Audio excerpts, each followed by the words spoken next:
Buenas tardes a todas y a todos. Bienvenidos a Revistas Consideraciones. Soy Ruth Dávila y estamos aquí para entrevistar a Alessandro Pagani, que es un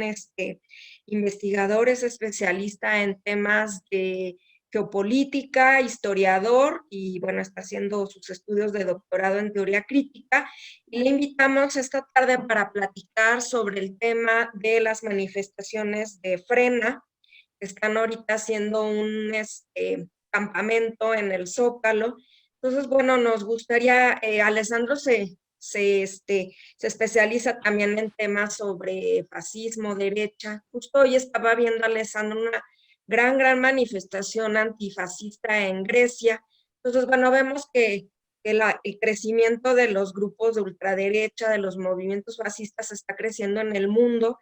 Y pues ya vemos algunos visos en México, aunque ya se habían dado manifestaciones de grupos que son pues opuestos a los derechos de las mujeres, de la diversidad sexual, de la legalización del aborto, de la legalización del matrimonio entre personas del mismo sexo, pues vemos que va en aumento. ¿Cómo ves esto de estas manifestaciones en México en este sexenio, Alessandro? Mira, mi querida compañera, yo creo que yo me siento bastante preocupado viéndolo como italiano que vive en México desde hace 5 años, que viene de una familia pues mis abuelos fueron ambos, por la parte materna y paterna, fueron partisanos antifascistas durante la guerra antifascista en la Segunda Guerra Mundial. Y pues yo siempre me recuerdo los cuentos que me narraban de cómo salió el fascismo en Italia y yo veo muchas comparaciones con este movimiento de Frena. Es decir, en algunos elementos no se puede comparar porque ahorita tenemos un gobierno con los de la 4T que por cuanto se pueda criticar desde una izquierda, con sus contradicciones como todos los gobiernos progresistas a nivel mundial, e históricamente hablando, pues veamos que evidentemente no hay una represión por parte del gobierno. O sea, este fascismo no viene desde el gobierno, sino que este fascismo en México se está generando básicamente sobre unas fuerzas externas, o sea, por ejemplo, los medios de comunicaciones están haciendo mucho hincapié, mucho énfasis sobre estas marchas que son patéticas en el sentido que a nivel numérico no llevan muchísimas personas, sino decenas, y pese que están promoviendo a través del dinero la presencia en el Zócalo, en sus carpas, veamos la dignidad del pueblo mexicano que no acepta recibir dinero por parte de estos grupos, organizaciones. Pero sin embargo, veamos cómo, por ejemplo, France 24 hace pocos días hizo una entrevista a Gilberto Lozano, presentándolo como el representante de la marcha de los 100,000, cuando en realidad 100,000 personas no habían en el Zócalo, ni siquiera en los sueños de Gilberto Lozano. Y también veamos como el Financial Times y también ahorita el País están haciendo mucho énfasis sobre estas protestas. Yo veo unas comparaciones en el sentido de que pues es un movimiento de derecha fascista que quiere abrir una herida, una vieja herida de México, que fue la guerra de los cristeros con estos de la religión, de un movimiento clerical fascista, también de las camisas doradas. Obviamente no son inspirados en la misma forma, pero quieren intentar abrir como una guerra civil dentro del pueblo mexicano, cuando el pueblo mexicano lo que quiere es construir paz con justicia social. Ya está cansada de 40 años y más de guerra sucia que hubo en la nación azteca, con los centenares de miles de asesinados por la guerra, la supuesta guerra contra el narcotráfico, que sabemos cómo fue: mano dura contra el pueblo y mano y corazón abierto hacia los narcotraficantes, a lo mismo de lo que pasó en Colombia. Y veamos que este movimiento tiene muchas similitudes como nació también el fascismo en Italia hace justamente 100 años, en el 1919 en Plaza San Sepolcro, en Milano, nacieron los primeros fasci di combattimento, que eran básicamente organizaciones, estructuras paramilitares de Mussolini, que iban y quemaban vivo, masacraban, asesinaban a sindicalistas, anarquistas, socialistas, comunistas, cristianos, antifascistas, obreros, campesinos, o sea, todos los que se oponían a los poderes fuertes en Italia, que se pueden traducir este término con la familia Agnelli, los Beretta, la Benetton, etcétera, etcétera. Y veo similitudes, ¿por qué? Porque el fascismo en Italia se hubiera podido detener ya cuando básicamente hubo el asesinato del diputado socialista Matteotti, en el momento de que Antonio Gramsci, pidió al Partido Socialista de lanzar una huelga general contra el fascismo, y no se dio básicamente por culpa de la socialdemocracia a nivel italiano. Este fascismo tomó después el poder con estas leyes fascistísimas, o sea, con básicamente la instauración de la dictadura que perduró desde el 25 hasta el 45, con la liberación de Milano el 25 de abril del 45, pero empezó básicamente desde el 23, cuando el rey italiano, los Savoyas, dieron el poder y no hicieron nada frente a la marcha de Roma de los fascistas. Yo veo unas similitudes en el momento de que López Obrador está lanzando un llamado por Twitter, por las redes sociales, en la mañanera, haciendo un llamado muy fuerte, parafraseando una frase muy fuerte de Bertolt Brecht, sobre el hecho de que llegaron para los comunistas, yo no era comunistas y no hice nada. Llegaron para los socialdemócratas, yo no era socialdemócratas y no hice nada. Luego llegaron para los católicos, se los llevaron, yo no hice nada por ellos porque no eras católico, y al final me quedé solo, llegaron para mí y no había nadie que me defendía. Entonces el llamado es a todos los antifascistas para que tengan la guardia en alto. ¿En qué sentido? Siendo contrainformación, muy importante esta entrevista que me están permitiendo de hacer, un honor, un privilegio poder contribuir en esta batalla de ideas para informar al pueblo mexicano, pues con mucho respeto, que la situación es muy grave. Desde 10 personas pueden volverse muchas personas, pueden llegar paramilitares desde el exterior, pueden llegar situaciones que hemos ya visto en el pasado en otros países. Obviamente la frontera de México es completamente diferente de lo que es la situación en Venezuela. No se puede dar la misma situación de las guarimbas, donde se quemaban vivos, a chavistas, maduristas, pero en esta situación nosotros veamos cómo básicamente Gilberto Lozano, Francisco Martín Moreno han lanzado llamados muy fuertes de instigación al genocidio. Básicamente dijeron que hay que masacrar a todos los que son para López Obrador, para los que son Morena. Yo pensando que hay 30 millones de personas que han votado para López Obrador, pues yo creo que estamos hablando de un fuerte genocidio político, o sea, de 30 millones de personas que estos señores estarían dispuestos a matar o a quemar vivos. Y esto se está dando. Básicamente el golpe de Estado en Ucrania, se quemaron vivos a los sindicalistas de la Casa de los Obreros en Odessa, donde murieron hasta jóvenes, mártires, antifascistas, y fueron quemados por estos neonazis, herederos de Esteban Bandera, que los quemaron básicamente vivos. Y después lo hemos visto también en las guarimbas en Venezuela, lo hemos visto en Bolivia, lo hemos visto en Chile en el 73. O sea, básicamente no es que este llamado puede ser algo de así, chistoso, como una broma por parte de esos señores. Va tomado en serio. Yo me sorprendo que a nivel del Poder Judicial no hay un juez que pues ha abierto una investigación hacia estos señores. Hace pensar mucho. Entonces, la imposibilidad por parte de un poder judicial completamente corrupto, la situación de que veamos hoy el juicio a García Luna que empezó en Estados Unidos, donde él se declaró no culpable de los cargos con lo que lo acusan de narcotráfico y de todo esto. Pues veamos el hecho de que hubo 2.7 millones de mexicanos que han hecho una recopilación de firmas para juzgar a los expresidentes culpables de traicionamiento de la patria. Obvio que hay unos poderes fácticos de este Estado fascista,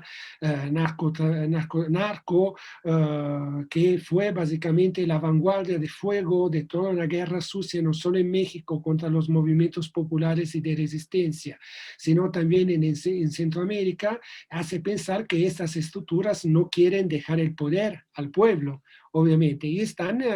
levantándose en una resistencia donde, valga la redundancia, hay un apoyo internacional. Y es lo que vendrá, la guerra que nos hacen es las que nos harán al momento de que en noviembre, yo pienso, seguramente pongo la mano sobre el fuego, que ganarán los democráticos, o sea... Trump fue un pasaje de una intentona por parte de una facción, de un sector de la burguesía imperialista estadounidense de reconstruir un poder que está en crisis completamente, el fascismo neoliberal, de lo que conocemos desde el 73 en Chile, pero el 68 con Tlatelolco aquí en México. Entonces esta instauración de una dictadura económica con un soporte de las fuerzas militares, de las fuerzas policiales, del narcotráfico como recurso para sustentar las crisis económicas. Evidentemente esto no se puede ya, llegó esta crisis pandémica que es la instauración, el intento de construir un poder, una dictadura fascista digital y viral, y entonces Trump llega para, como Gramsci decía, una revolución pasiva, o sea, intentar reconstruir un americanismo y fordismo a través de un proteccionismo que hoy es imposible reinstaurar porque la situación de la sociedad estadounidense es completamente fracturada, donde hay una sociedad postindustrial y donde básicamente las grandes industrias como en Detroit, Michigan, etcétera, etcétera, hoy no existen y que básicamente todo está basado sobre el terciario, es decir, más bien sobre la venta y compra y venta de armas y narcotráfico, o sea, la guerra que nos hacen, la guerra sin límites, lo que hicieron en Afganistán con el opio, aquí en México, en Colombia, en Bolivia, en Perú. Todo esto, concluyendo, y contestar a tu pregunta, la situación se hace muy grave al momento que sale Joe Biden. No porque Joe Biden sea peor o mejor de Trump, sino que este poder que se construyó desde el 63 con prácticamente el asesinato de JFK, John Fitzgerald Kennedy, y con la dictadura del 73 en Chile, veamos cómo la construcción de un poder donde la CIA representa esta vanguardia de fuego de esta industria tecnológica militar en Estados Unidos, que hoy está en crisis y que quiere retomar el poder a nivel del poder financiero global, internacional, la toma de nuevos mercados y espacios vitales para su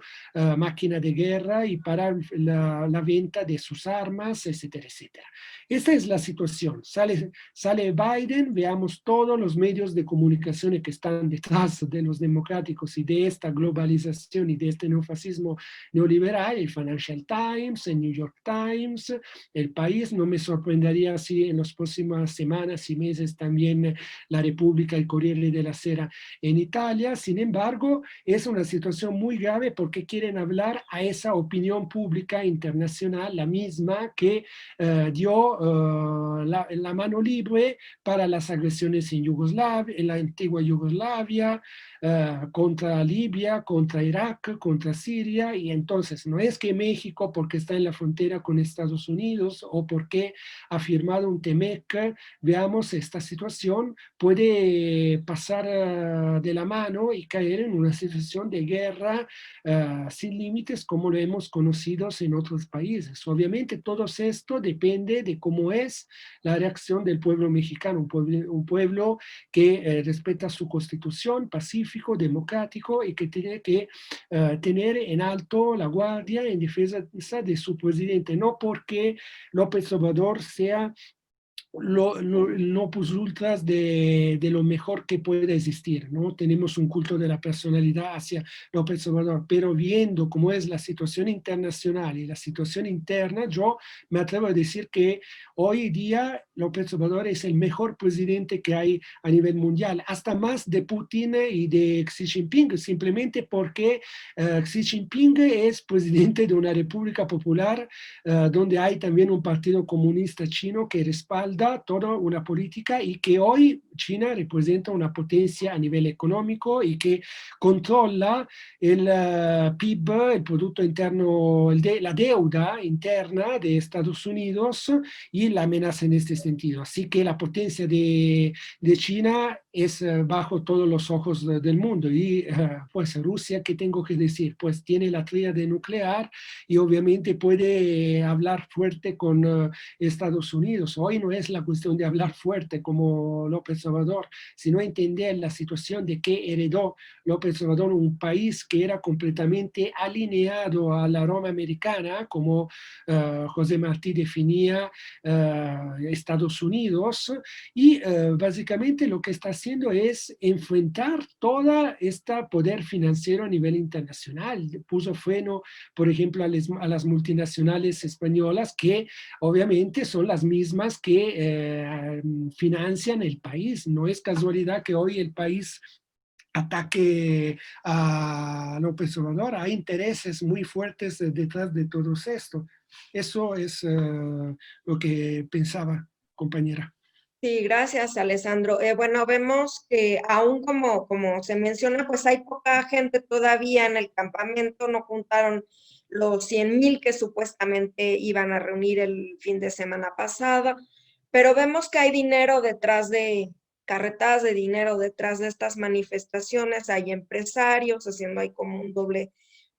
juego, y también algo interesante está este componente religioso que también vimos, por ejemplo, en Bolivia, con el golpe de Estado contra Evo Morales, que fue un poco inesperado, realmente no creíamos que esto iba a pasar. Y también lo vemos, el componente religioso muy presente, muy marcado, por ejemplo, en Brasil, de Bolsonaro. No sé si nos puedes hablar un poco de esto también para comprender cómo incide aquí el aspecto clerical, si así se le puede decir. Sí, yo en esto quiero también poner la cuestión de lo que fue la última encíclica, informe del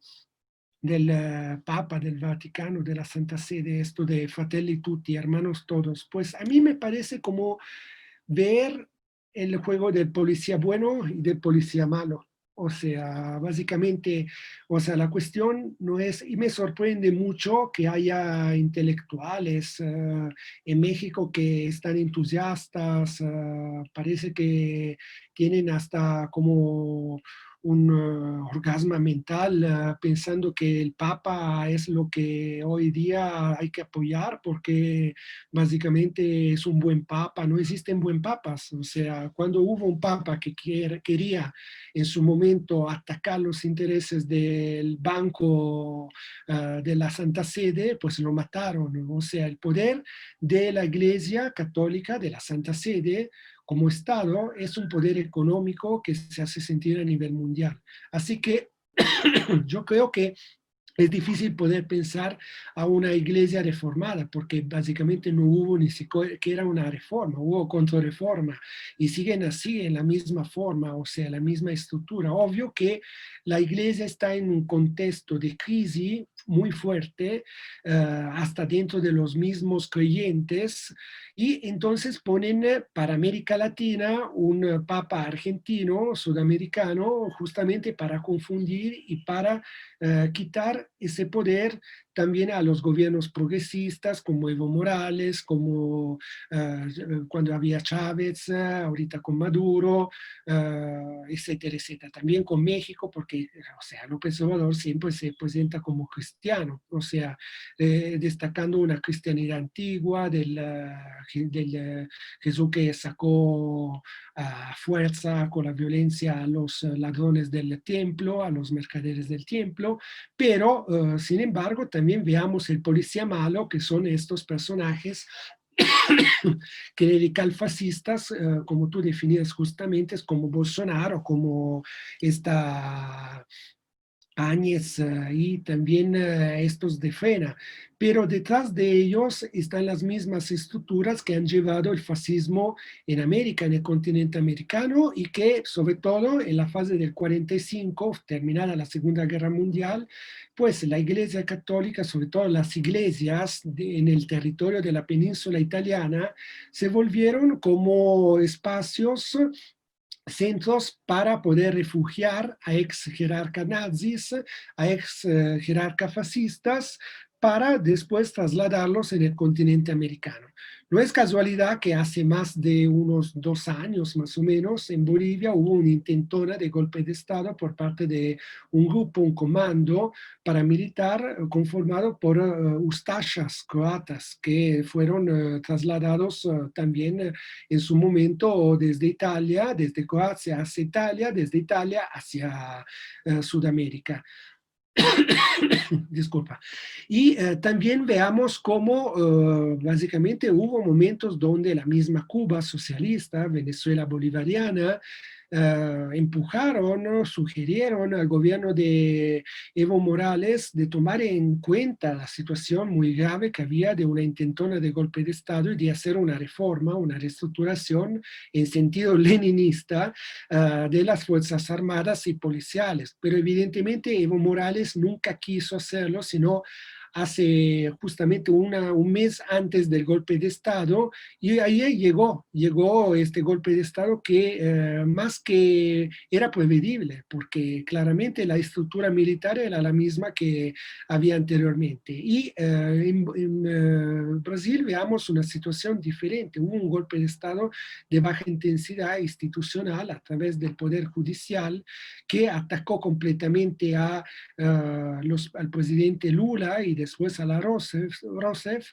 y en este momento veamos cómo estos personajes básicamente no son verdaderos presidentes, o sea, la verdadera fuerza que gobierna Bolivia, Brasil,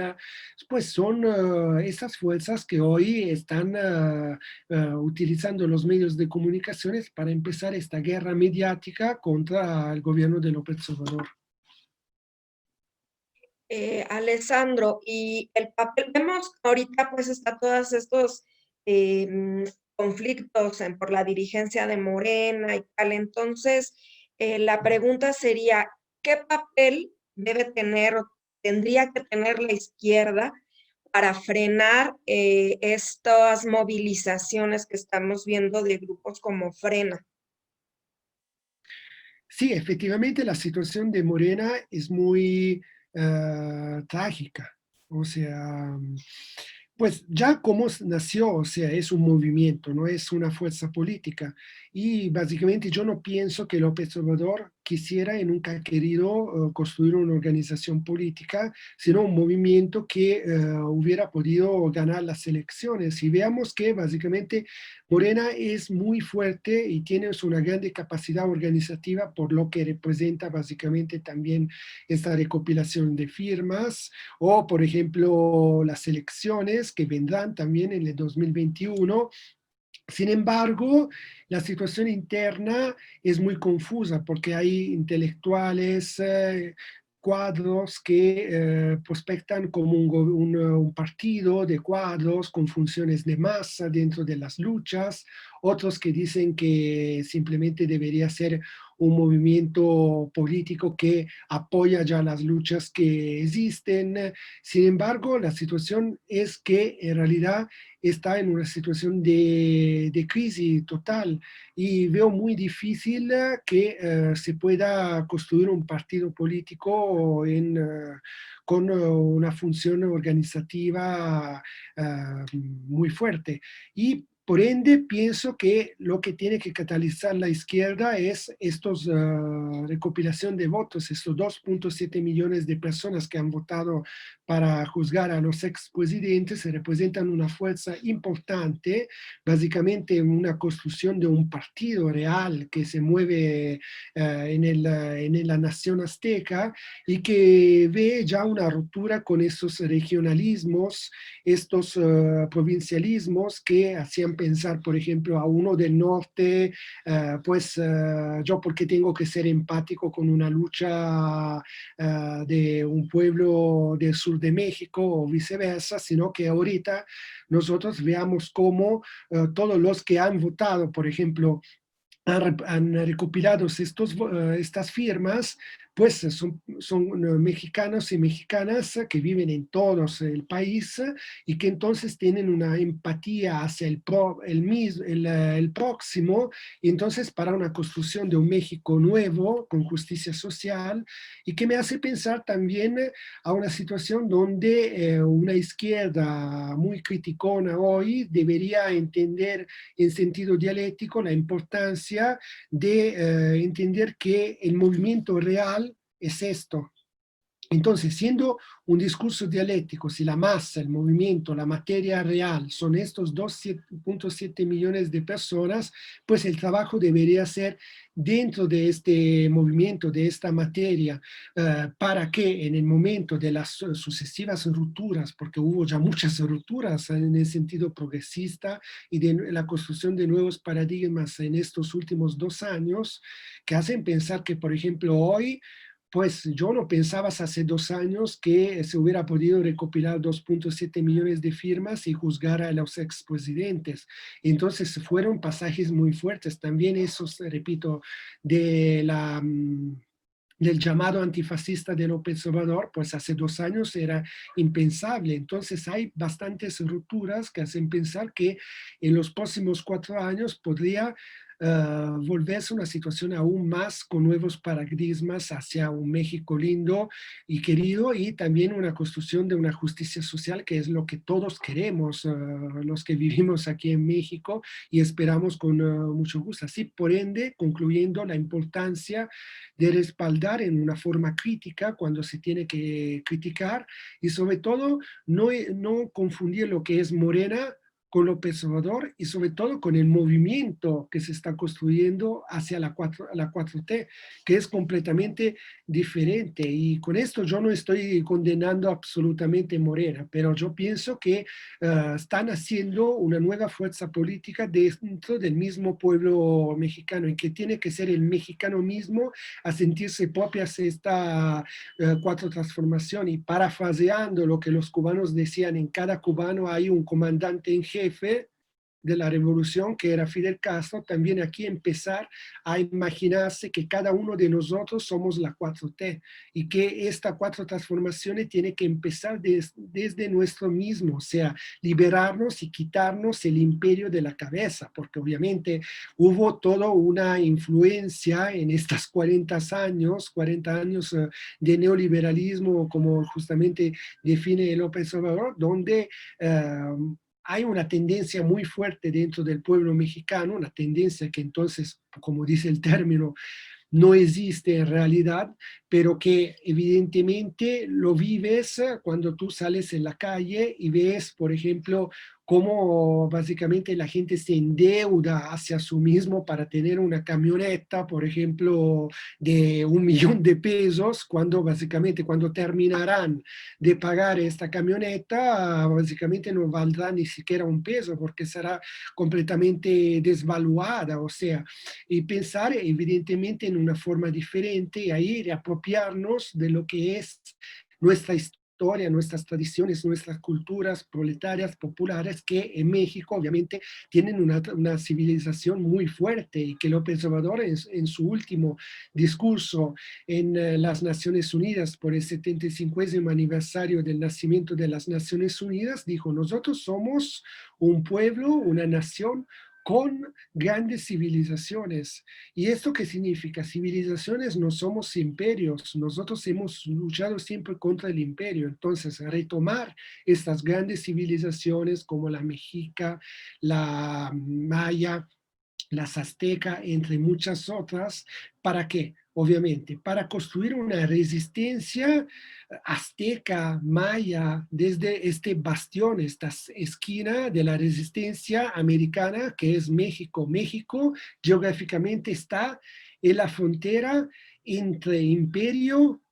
entre centro del imperio y periferia del imperio. Y por ende, todo lo que se va a construir para Estados Unidos es un peligro. El Centro de Estudios Estratégicos e Internacionales de Washington, hace poco, yo escribí un artículo para CDP en este sentido, lanzó un informe donde están muy preocupados de las nuevas relaciones Asia-Pacífico que se están haciendo entre México, China y Rusia por la cuestión del COVID, y también están preocupados por la situación de lo que López Obrador está construyendo aquí. Por ende, no es casualidad que hubo esta presentación pública de este informe por este Centro de, de Estudios Estratégicos Internacional de Washington, e inmediatamente salieron el Financial Times, salieron el País, salió France 24, salieron las carpas de Gilberto Lozano, ridículos, 100,000 personas, tú decías que ellos quieren presentar, porque López Obrador dijo: sí, hay 100,000 personas, yo me voy en mi casa en Palenque. Pero obviamente, ante todo, hay que recordar que la Constitución mexicana no permite las dimisiones de un presidente de la República. Él tiene que estar hasta el final de su mandato y no puede ser reelegido en ese sentido. Dura 6 años. Y después también fue como una provocación chistosa, porque obviamente ellos no van a recopilar 100,000 personas, ni siquiera pueden llevarse su propia mascota, su propia novia, amante, etcétera, etcétera. O sea, ellos no son representantes ni siquiera de ellos mismos. O sea, Gilberto Lozano, que está frente en el Zócalo, no representa ni siquiera él mismo, él representa sus intereses imperiales extranjeros, y como ya dije también en Sin Censura, yo pienso que él es un traidor de la patria. En el momento de que hemos visto todos estos personajes en otros países como en Libia, en Irak, en Siria, cómo ha terminado todos estos, con aviones de combates que bombardeaban por 56 días Belgrado en el 94, asesinando a niños. En Irak 1,000,000 de muertos solo en Fallujah por el uranio empobrecidos, niños y mujeres, ancianos asesinados por el ejército estadounidense. Pero ¿por qué? Porque habían esta quinta columna dentro de estos países. Entonces yo no sé si Gilberto Lozano está consciente o está completamente aniquilado por el dinero que recibe por la Embajada de Estados Unidos aquí en México y por la CIA, y que básicamente él no se da cuenta que un mañana podrían llegar aviones de combates a bombardear México, morir niños, mujeres, ancianos. Entonces esto es muy preocupante, obviamente. O sea, yo no me estoy augurando una situación de este tipo, pero son ellos que con esta política están traicionando a la patria. Bueno, pues agradecemos mucho tus comentarios para Revista Consideraciones y esperamos tenerte pronto nuevamente por aquí. Muchas gracias, Alessandro. Buenas tardes. Gracias a ustedes y un gusto siempre, un honor y privilegio estar con ustedes. Gracias.